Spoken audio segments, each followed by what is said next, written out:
السلام علیکم ورحمۃ اللہ وبرکاتہ۔ محترم ناظرین، آج 20 جنوری 2022 بروز جمعرات کو دارالعلوم دیوبند سے بڑی افسوسناک خبر آ رہی ہے جو ہم آپ سے شیئر کرنے جا رہے ہیں۔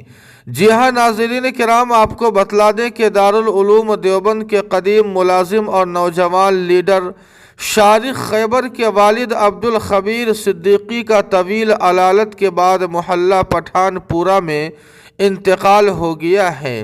انا للہ و انا الیہ راجعون۔ ان للہ ما اخذ ولہ ما اعطا وکل شیء عندہ باجل مسمی۔ ناظرین کرام، آپ کو بتلا دیں کہ عبدالخبیر صدیقی طویل عرصے سے گردوں کی بیماری میں مبتلا تھے۔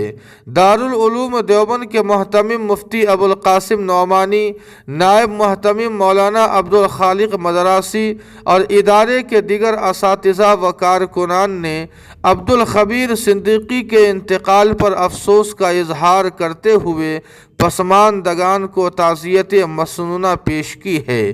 مرحوم کی نماز جنازہ گزشتہ کل بعد نماز عصر احاطہ مولسری میں مفتی ابوالقاسم نعمانی نے پڑھائی۔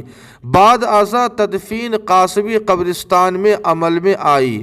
الغرض ناظرین، ہم دعا کرتے ہیں کہ اللہ پاک مرحوم کو ان کی خدمات جلیلہ کے صدقے جنت الفردوس کا داخلہ نصیب فرمائے، ان کے پسماندگان متعلقین متوسلین اور لواحقین کو صبر جمیل عطا فرمائے۔ جی ہاں ناظرین کرام، آپ سے گزارش ہے کہ مرحوم کے لیے دعائیہ جملہ ضرور کمنٹ کریں، ویڈیو کو لائک اور شیئر کر دیں اور قاسمی جی کے کو سبسکرائب کرنا نہ بھولیں۔ والسلام علیکم ورحمۃ اللہ۔